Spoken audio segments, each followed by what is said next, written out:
who sat with me and stuff. A little hard to charge, I But all right, yeah, 12. I wasn't there. I don't care about you. I was The there last for 2 2 days days after. you got what's after California?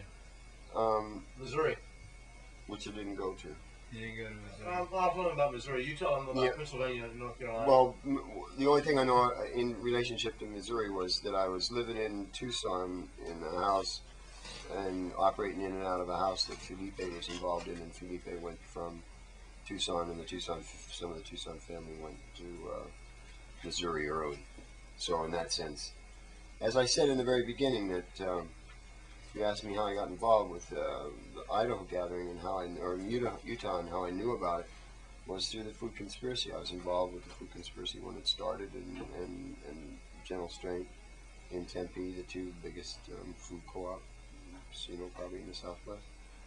So among the biggest in the country continuously since then, since the 70s. So in that sense, we were a family that lived at hot springs and ate natural foods and did long fruit and juice dry, floss, and we were a bunch of crazies. We ran around school buses and walk on your place and you knew right to start with and blow everybody's mind and crack backs and just dose you, fuck your head up, and basically take over your resort or whatever it was. You knew sometimes you knew we were coming, sometimes you had no idea. Esalen, all kinds of places. Oh yeah. We just walk in and just dose everybody and tell them to take a break and just take over. Just literally just do the chores, whatever it was. And we bounced around from hot springs to hot springs and stuff.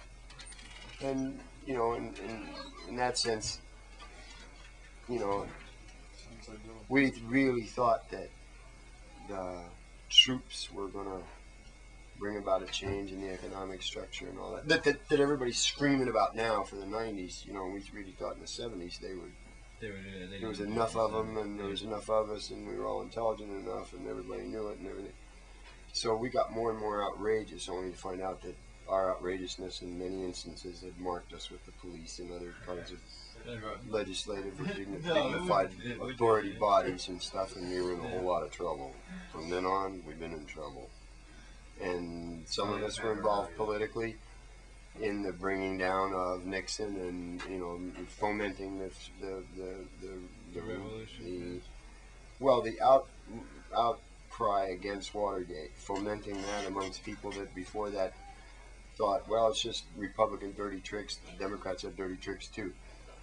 When you started talking about this is a president who is covering up the dirty tricks, and that's what he can be impeached for, and he deserves to be impeached. And people he isn't gone. He's had his 17th book, and he's now he's carried across the threshold into Congress, and and Langley says what?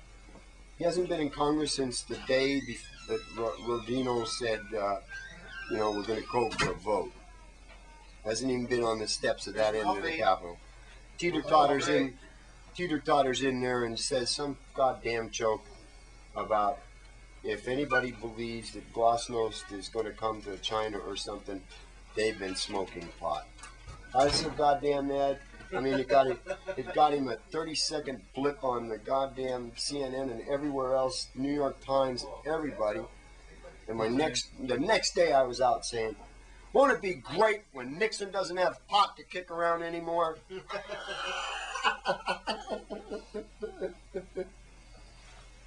Oh, that's a dancer from Canada. That's a dancer from Canada.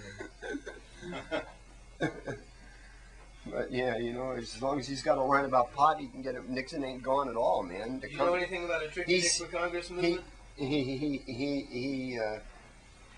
Like if Thornburg is elected and really sneaks through on this thing, if we lose in Wofford, well, we don't know until tomorrow. I mean, all the polls don't count except the poll on Tuesday. Well, you got to be down there and vote then, right? Yeah. Yeah, well, we'll be there. But more than that, if Thornburg were to win, that would be the total cover-up all the way back to Nixon. Thornburg is part of that same Mies Mold, French Smith, the use of the drug war, as a diversion from other troughs from which Republicans ate. You know, HUD, SNL, BCCI. I can't. It's like alphabet It all soup. goes back to Reagan and Republicans in California. And Goes back to Nixon. Dismantling the government. Goes all the way back. Dismantle. They're just so distrust of government that they would dismantle it. Yeah, yeah. And then not only that, but run it into the ground by giving the generals, General Electric, General Motors, General, you know, all the General Dynamics, yeah, all those guys that make guns and stuff, General Foods. They gave them all the contracts, so we're in debt to them. You know, part of their national debt is like for armaments and stuff that we're now going to dismantle, not even use. We're not even going to make them anymore. Or if we are making them, they should be. You know, they're not going to even ever go on the line.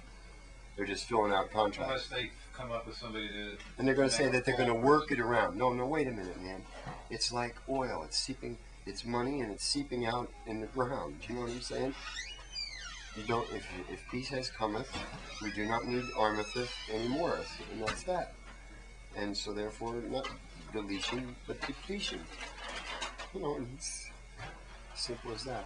But you know, I'm shouting up the wrong tree at this particular time, politically too, also. But I mean, that's where a lot of people are at, and they're just waiting for government in the West to make up its mind, because the East has already made up its mind. It's going to go for the dollar, and they're probably going to outstrip the shit out of them.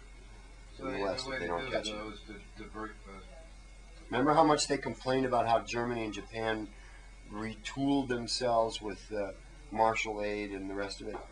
Well, with that, whatever aids it's going to go to the East, they're not going to make the same blundering mistakes that capitalist industries made in the West. And they've already been through the fanatical armaments race of one totalitarian state, so they're not going to implement that again. They may never make very much of anything, but whatever it'll be, it'll probably be of pretty good quality. Well, there's a lot of logical things out there that aren't being done today. Boy, I can't even think of one. Well, anyway, that's California. And then came Pennsylvania, was the next one I went to. All right. And I came to Pennsylvania because I was on the, again, that one will be in the book Politics of Prohibition too. Because I came to that as a result of going to, I was living in Tucson, and I was writing my book. It was going to be 20 years on the campaign trail, right? This is 25 years now, you got it? So this is 86. Isn't 91 we're talking about. So,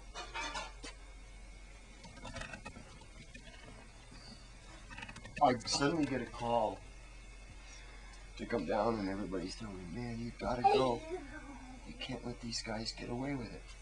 You gotta go down to Fort Huachuca and testify. So what have I gotta go down? I mean, really? Let me see what I can do.